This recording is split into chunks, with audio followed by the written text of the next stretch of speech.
అందరికీ నమస్కారం. నేను డాక్టర్ మౌనిక, హోమియోపతి కన్సల్టెంట్. ఈరోజు నేను సైనసైటిస్ గురించి ఎక్స్‌ప్లెయిన్ చేద్దాం అనుకుంటున్నాను. సైనసైటిస్ అంటే ఏంటి? అసలది ఫార్మ్ అయినప్పుడు మనకు ఎలాంటి సింప్టమ్స్ కనిపిస్తాయి? సైనస్ ప్రాబ్లమ్‌తో సఫర్ అవుతున్నప్పుడు ఎలాంటి డైట్ అనేది తీసుకోవాలి? అండ్ సైనసైటిస్ ప్రాబ్లమ్‌కి శాశ్వత పరిష్కారం ఏ ట్రీట్మెంట్‌లో ఉంటుంది అనేది చెప్తానండి.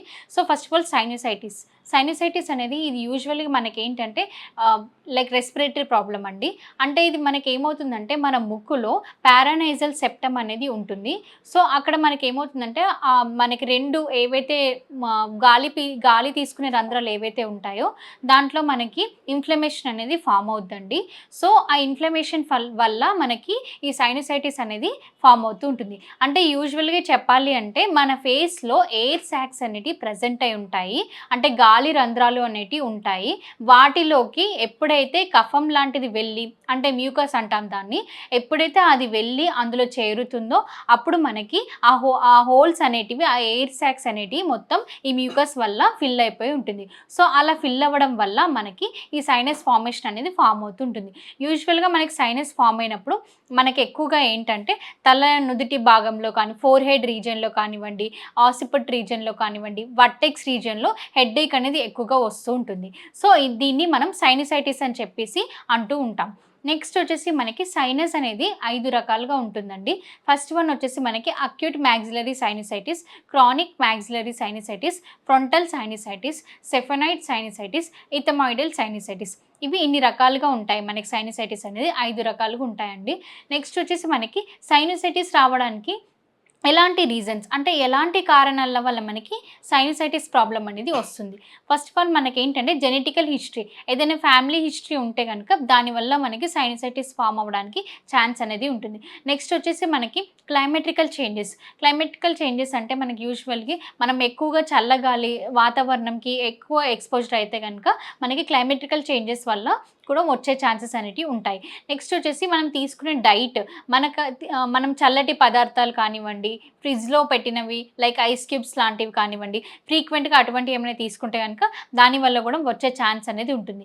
నెక్స్ట్ వచ్చేసి మనకి adenoids problem like infections, bacterial infections కానివ్వండి, వైరల్ ఇన్ఫెక్షన్స్ కానివ్వండి, అటువంటి ఇన్ఫెక్షన్స్ వల్ల కూడా మనకి వచ్చే ఛాన్సెస్ అనేటివి ఉంటాయి. మేజర్‌లీ మనకేంటంటే రెస్పిరేటరీ ప్రాబ్లమ్స్, అట్మాస్ఫియరిక్ చేంజెస్ అయినప్పుడు ఎక్కువగా చాలామంది సఫర్ అవుతూ ఉంటారండి క్లైమాటికల్ చేంజెస్ వల్ల.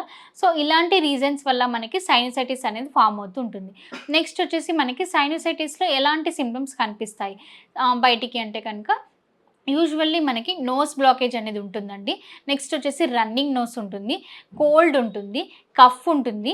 కఫ్ అనేది మనకి ఎక్కువగా మార్నింగ్ టైంలో కానివ్వండి, ఎర్లీ మార్నింగ్ టైంలో కానివ్వండి, నైట్ టైంలో కానివ్వండి ఎక్కువగా కఫ్ అనేది ఉంటుంది. దాంతో పాటు ఎక్స్‌పెక్టోరేషన్ అనేది ఉంటుంది.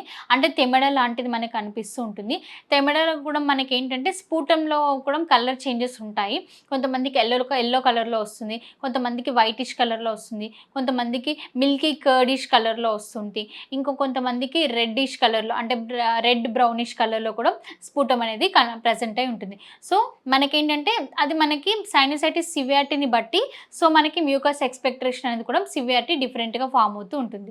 నెక్స్ట్ వచ్చేసి మనకి ఇయర్ పెయిన్ కూడా ఉంటుంది. ఎక్కువగా కోల్డ్ అవ్వడం వల్ల మనకి సైనస్ అనేది మొత్తం ఎయిర్ సాక్స్‌లో ఫిల్ అవ్వడం వల్ల మనకి ఇయర్ పెయిన్ అనేది కూడా వస్తూ ఉంటుంది. కొన్నిసార్లు మనం ఇయర్ నుంచి చిన్నగా డిశ్చార్జ్ లాంటిది కూడా చూస్తూ ఉంటాం. సో, ఇలాంటి సింప్టమ్స్ బ్రీతింగ్ తీసుకోవడానికి కూడా ఇబ్బంది పడుతూ ఉంటాము. మనకి చెస్ట్ అంతా బరువుగా అనిపిస్తూ ఉంటుంది. టైట్‌గా అనిపిస్తూ ఉంటుంది. రాత్రిళ్ళు శ్వాస తీసుకోవడానికి ఇబ్బంది పడుతూ ఉంటాము. నెక్స్ట్ మనకి రన్నింగ్ నోస్ అనేది ఉంటుంది. కొన్నిసార్లు మనకి సైనస్ ఎక్కువ అవ్వడం వల్ల తలంతా బరువుగా అనిపిస్తూ ఉంటుంది. హెడ్‌ఏక్ ఉంటుంది. ఇటువంటి సింప్టమ్స్ అనేటివి మనం సైనసైటిస్‌లో చూస్తూ ఉంటాం. సో, ఇలాంటి ప్రాబ్లమ్‌కి మనకి హోమియోలో అయితే కనుక బెస్ట్ మెడిసిన్స్ ఉన్నాయండి. మనకి హోమియోపతి ట్రీట్మెంట్ తీసుకోవడం వల్ల అంటే ఏదైతే సైనసైటిస్ క్రానిక్‌గా ఉంటుంది కాబట్టి అంటే చాలా సంవత్సరాల నుంచి సఫర్ అవుతూ ఉంటాం కాబట్టి మనకి సైనసైటిస్ ప్రాబ్లమ్‌ని దీనికి శాశ్వత పరిష్కారం అంటే కనుక హోమియో మెడిసిన్స్‌లో అవైలబుల్‌గా ఉంది. హోమియో మెడిసిన్స్ ఏంటంటే మనకి రూట్ కాజ్ నుంచి ట్రీట్మెంట్ అనేది ఇస్తాము. అంటే మనకి ప్రాబ్లమ్ ఎలా స్టార్ట్ అయింది? ఎక్కడి నుంచి స్టార్ట్ అయింది? దేనివల్ల వస్తుంది అనేది చూసి రూట్ కాజ్ నుంచి ట్రీట్మెంట్ అనేది ఇస్తాం కాబట్టి మనకు ఫ్యూచర్‌లో ఎప్పుడు మళ్ళీ ఈ సైనసైటిస్ అనేది రీఫార్మ్ అవ్వకుండా అంటే మళ్ళీ రీయకర్ అవ్వకుండా మళ్ళీ ఆ ప్రాబ్లం అనేది రిపీట్ అవ్వకుండా పర్మనెంట్గా హోమియో మెడిసిన్స్తో తగ్గించుకోవచ్చు.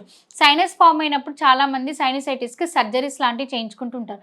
బట్ అది సర్జరీ చేయించుకోవడం వల్ల కూడా మనకేంటంటే రిపీటెడ్లీ ఫామ్ అయ్యే ఛాన్స్ అనేది 100% ఉంటుంది. సో వితౌట్ సర్జరీ మనం పర్మనెంట్గా తగ్గించుకునే అవకాశం అనేది హోమియో మెడిసిన్స్తో ఉంటుందన్నట్టు.